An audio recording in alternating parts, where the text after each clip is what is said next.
le voin season zet chu boruak atang tha at khop me house chunga in hnial buaina thleng deuh rap maya patling mai sen chau po in hmu to lawa ha sen te po kha in hmu hial to ni na langa anu izat thlak khop maya eng po chu ni ta sela video kan play photanga video kan play zon hulama hianin kan soi tur te kan nei kha chu kan soi chho mol mai don ni kan ni don lom ni voinia ka soi le lo thei lo chu til tam tak soi tur om kara hei hun hi kal duk dong mai hei petition committee chungchanga a member kan ve heta hian thil alung chiat tla tak mai athleng hi apoi ka ti ni som pakwa December kwaram ting mi pathum kan committee chuta chuan man mo takin submit turin session pong hang man lovin tin member te jinga mi kan request chuta chuan puro ming lian kan member zom tak be siang kan ti chu tiang chuan chairman in a request dan mumal takin hetilaya secretariat tena anlo kai suai angin kha report ka submit kha ke kan yang ti hi ka law khop mai ke ni taila puro minga chan ang kha ka chang don ti na ni chu wangin voinia po hian khatilaya kan chairman khati hun lai khan tunge press meet te ko ngai lo heta hianin doctor ma thana hi temper aron loss na sakhop mea puma thana thinrim hi kala hungai mi lova apui chau khop mai en chau phot te ko lu tunge kan ne na rong kala kain rol lo tia ar thana in rol le si tunge an hnuaya pu chairman nia ron tunge sir tir tu poi soi mi lo mai che om nem transfer wang tu kha puro bad ro mo ya ron chang khop maya tunge mai che om nem poi soi lo transfer wang tu kha tin doctor ma thana ron counter boruak voin chu boruak al thakop maya heng tiang te hi om ve zeu sela session te hi mu nom ve mo assembly committee petition member assembly committee member transfer ni lo re achung na ma tanga transfer ni kha sir tir tu om nem visual nei mi lo transfer kha tu petition committee transfer chairman if ila ma so na soi sing to ain dial chau tak do na ni boruak al chau chan to do da an hu nom khop maya hey chairman PMS te hi hoi hai de rang hian ka maya ala nau panga ani chairman chairhan guide na chair guide voi khat na nin ka ringa hoi hai na samaya clear pata hil bodan si chairman kan soya minister concerned soi fian thu ni chon an demand soi hun an chang thei a concern ahun lo ai si lu ahun lo a du tu soi thei ma khala ngoi chan to soi ta ngoi ta ngani ti kan soi thei zet eng van le chat lo lam tu hanani kan post lokaga ha LOP leader of opposition kha changkhop maya ani hi tholok thina LOP leader of opposition hi tu na po khan ron atong ka makharon mai nei le khop mai ni hi leader of opposition ni atlin khop maya ZPM sarkar hi sarkar thalo ani ti hi kan soi thei tin patling allo trong deuh khur mai an hu nom khop mai play zel pa ading lai ni lo ma hi son lama pu speaker pu chairman private member minister soi ho lai ni minister te an lo in la tunan lo demand kan soi huna at demand lo an pu to kan soi ya saranding thin thon kata te khachuanin puma thana doctor ma thana soyang khanin chumdanga te po minister dang te pon thu soi lo huna te pon soi ve tholom le kai te chu nge le pu ara hi aron chen nok sak thin khop maya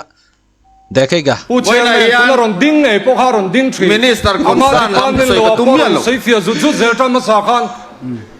minister lam hi soi khen ka tum lo ding reng pu chairman ole an ding reng lo he thili chu speaker in inquiry ti sela tunge press bi kawa tunge aruka ain rol ngai lo official ne na thu lo bel tir tura sin tu ha kan se vek to speaker ne na point sei fia vek to enga tinge thu dik tok lo alain sei fia zut enga tinge in noya press meet te ne na in thu rola thila lo ti ngai lo pathum ma tia he thili apoi thui lu tu ka ni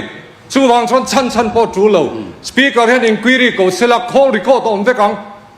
kan official te po anin puang vek to lom tu nge lo ko tu nge number lo sil tir cái này là mình Vagena Ole, chairman, vela ole sei tu so ko ole. Kan ngoi chang chang ale. Uzira soi doi le kanina ngerong kala Isum ram kawani lo tia a kapula ngerin puang le si pu chairman uzira hian soi se soi ka tu le soi ve le se ni mai ne ta tu soi la lo a tu to soi lo nei le do na thu di ko lo hi soi lo wang thu di ko lo hi soi to lo wang poro cham se ke ka thu rei to thu di ko lo se lo soi to su se Pu chairman, kan minister. Kha Bauruak kha so sang thakop in Korea leader of opposition te puar te Dr. Thang te tranan ron kho tha angreng khop me tin pu thang te thu soi kha thu dik tak soya tin pulal soi vunga DC and MM minister te po kha thu soi thakop me Dr. Ma thana hi keina MLA tha top 5 thlang chuak ro ti don ta sela opposition trangpo ruling trangpo in thlang chuak ro ti don ta sela Dr. Ma thana ming hi ka zia masak ber tur te jinga mi ania chanchu smart thin smart thin house chunga Dr. Ma thana puma thana thinrim lai mel hi voi khat ma ka lo mulo ni nge se son te po chu ko lo en tlem vele te po chu ni thei tho boka ma se ke engine hi chunin heng tiangang temparalo se hi Dr. Ma thlan hi kalar mungai mi alowa ma se tun trum hi chu Dr. Ma thlan hi self control antiang chi kha chu anei lo in ka ria anron counter dana kha angai thei lo fu ni na langa ta chi khan ain kon self control kan tiang chi kha alos ta temper aron sang vak ta nge o ka po kha avi na ni Dr. Ma thlan kha ain control thei lo khop maya nge opposition ho chu anin an tumber chu an gol chu ruling lai MLA ho chei boya chei thin rim house chunga mol pho thayang pera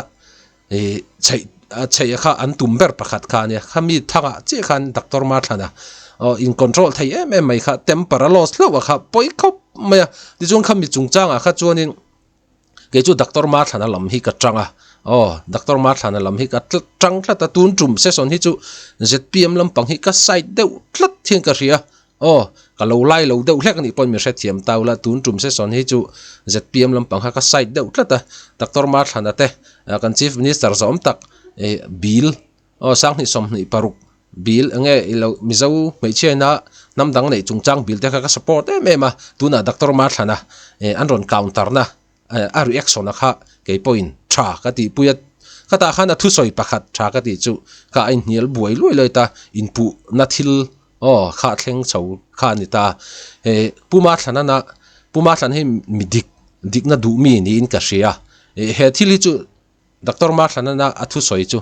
he thili chu speaker in inquiry ti sela tunge press meet kawa tunge aru ka inrol ngai lova official hena thu lo bel tir tur ril tu kha kan shavek to tin Dr. Ma thlan kha na soini Dr. Ma thlan hian dot a soin ka ring lo hemi isu ai hi chuanin angam ni kha chuanin speaker khanin security sela tunge dik lo jok ti kha chu achiang mai don ani chu van chun ke chu hemi isu ai hi chuanin tuna in nialna topic a kha chuanin Dr. Ma thlan lam kha ka tang thlat ani hei chu Dr. Ma thlan hi adikin ka ring boka a soi dana athu soi manga a konfi thlat ani Dr. Ma thlan hi ni chu ni lo tiang chi deuh kha anin ka ria ange ngai ve dan le comment section a lo chang teng che